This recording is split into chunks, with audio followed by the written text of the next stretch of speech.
주 흐름으로 넘어가 보도록 하겠습니다. 장 마감 후에 실적 발표한 코스트코부터 보도록 할게요. 코스트코 정규장 거래에서는 1.5 올랐는데 시간 외에서 2% 하락을 합니다. 뭔가 별로였구나. 이 주가만 봐도 딱 예상이 돼요. 그죠? 자, 코스트코 뭐 우리 다 알죠. 회원제 창고형 할인 매장 운영 기업인데 매출액 전년 대비 6.6% 증가를 했지만 예상에 못 미쳤습니다. 그리고 EPS는 다만 시장 예상보다는 그래도 잘 나왔거든요. 근데 이 매출이 잠깐 부진하면서 시장에서는 실망감을 줬는데 그 이유가 사실 이 연말연시는 저희가 예측컨대 쇼핑 대목이고 뭐 많이 갈 거다고 했는데 이게 이제 목표치에 좀 미달을 하면서 전반적으로 매출이 좀 부진했다. 뭐 이런 평가를 좀 받으면서 주가가 좀 하락으로 좀 이어졌고요.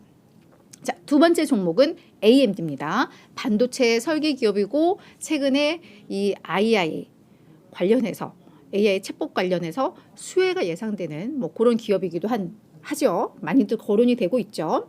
자, 근데 AMD 주가 한 3% 정도 가까이 올랐는데 그 이유는 행동주의 투자자로 유명한 이 덴롭. 이 덴롭은 인텔에도 투자를 해서 뭐 이것저것 압박 많이 했죠. 제대로 니들 경영 못 해가지고 우리 주주들이 제대로 돈 못 벌어 막 이러면서 압박을 했었는데 요 덴롭이 이끌고 있는 서드포인트가 AMD의 지분도 인수했다라고 이제 공개를 하면서 예, 주가의 상승 모멘텀이 된 건데요. 다만 뭐 서드포인트나 덴롭이 직접 어디서 뭐 출자했던 얘기는 했지만 그 이유라던가 목적이라던가를 공식화한 건 없습니다. 하지만 요 뭐 서드포인트 덴롭의 정통한 소식통을 인용을 해서 이제 보도된 내용을 보면 AMD의 지분을 인수했지만 AMD가 제대로 못하고 있다고 해서 뭔가 압박을 주기 위한 투자는 아니다. 다소 이 소극적인 투자, 뭐 패시브 지분 투자다라고 이야기를 했는데 우리가 뭐 패시브 펀드, 액티브 펀드 이야기 많이 하면서 액티브는 뭔가 조금 더 적극적으로 뭐 활용을 하는 것이고 이 패시브 같은 경우에는 약간의 그냥 시장의 흐름을 그냥 따라가기 위한 투자 뭐 이런 거기 때문에 이걸 약간 소극적 투자라고 이야기를 하는데 이번 이 서드포인트의 AMD 투자는 뭔가 이 기업의 변화를 추구하고 촉구하기 위한 것보다는 그냥 수익률 맞추기 위한 그런 투자 정도 뭐 이렇게 이야기는 하고 있습니다. 하지만 뭐 지분 투자했다는 것 자체에 대해서 시장에서는 일단 긍정적으로 평가를 하고 있고 여기서 또 중요한 것은 이거 플러스 레이몬드 제임스에서 AMD와 엔비디아에 대해서 강력 매수 의견을 이야기를 했습니다. 왜? 이 AI 트렌드 플레이를 위해서는 지금 AMD와 엔비디아가 되게 필요한 종목이다라고 이야기를 하면서 강력 매수 의견을 냈기 때문에 그런 면에 있어서 좀 전반적으로 투자 심리가 잘 좋아졌다. 이렇게 정리가 될 것 같습니다. 자, 이제 세 번째 특징주는 옥타입니다. 옥타도 13% 급등을 했는데요. 비즈니스 소프트웨어 제공업체인데 뭐 고객 아이디 관리 요 부문의 이 소프트웨어를 매우 잘하는 경쟁력 있는 기업으로 옥타가 유명하죠. 자, 실적이 나왔습니다. 1일 날 장마감 후에 실적을 발표를 한 기업이에요. 자, 매출액 시장 예상보다 잘 나왔습니다. 전년 동기 대비로도 한 33% 증가를 했고요. 조정 EPS 시장에서는 0.1달러 예상했는데 0.3으로 뭐 한 3배 정도 웃돈 거죠. 시장 그 예상치를. 자, 이렇게 실적이 좋았었는데 여기에다가 예상치도 목표치도 매우 좋았죠.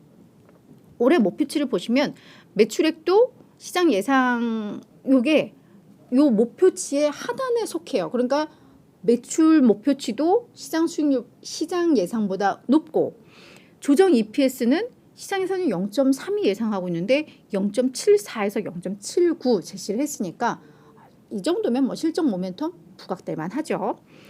거기에다가 코엔에서 또 투자 의견 상향 조정 이야기까지 나오면서 주가가 쭉 올라간 건데 일단 기존의 보유 의견을 매수로 상향 조정하면서 목표 주가를 70달러에서 100달러로 엄청나게 상향 조정했죠. 거의 한 40% 넘게 상향 조정을 한 거죠. 뭐 이렇게 되면서 주가는 당연히 뭐 13% 급등을 했다. 정리가 되고요. 자, 마지막 특징주는 이 실버게이트 캐피탈입니다. 어떻게 주가가 또 이렇게 빠져요. 58%나 급락을 하면서 또다시 신저가를 기록을 했는데, 자, 암호화폐 전문은행 우리 다 알고 있죠. 크게 한 두세 가지 이슈가 좀 있었습니다. 가장 핵심 이슈는 뭐였냐면 10K 보고서라고 해서 뭐 우리 기업들도 분기 보고서 제출하고 연간 연례 보고서 제출을 하잖아요. 증권거래소에. 뭐 미국도 역시 마찬가지인 것 같아요. 그래서 증권거래위원회에다가 이제 연간 이 연례 보고서를 제출을 해야 되는데, 이 제출 지연 연기 이야기가 나왔습니다. 얘들도 외부 회계 감사를 받아야 하는데 회사 측이 제시한 어떤 전망이라던가 이런 데 있어서 감사들과 뭔가 좀 이견이 있어서 최종 보고서가 나오질 않았던 것 같아요. 그래서 그러면서 이제 제출 연기한다는 얘기가 나왔는데, 그러면서 이게 어떤 계속 기업으로서의 어떤 의구심도 좀 나타내고 있고, 어떤 자본의 적정성 이런 데 있어서도 좀 문제가 되고 있다라는 우려들이 좀 나오고 있습니다. 여기에다가 코인베이스가 실버게이트하고 파트너 관계잖아요. 뱅킹 파트너. 그러니까 협업을 하고 있죠. 그러니까 우리도 뭐 코인 투자하시는 분들 아시겠지만, 예컨대 뭐 업비트에서 매매를 하시는 분들도 자금을 바로 업비트로 입금하고 출금하는 게 아니라 중간에 K뱅크를 통해서 하는 거잖아요. 그렇게 이 코인베이스도 실버게이트와 이 달러 뱅킹 파트너사를 맺어서 요 실버게이트를 통해서 뭐 달러 입출금을 하는데, 요 협업을 중단하고 다른 파트너 은행을 찾겠다라고 오늘 또 발표를 한 겁니다. 그 이유?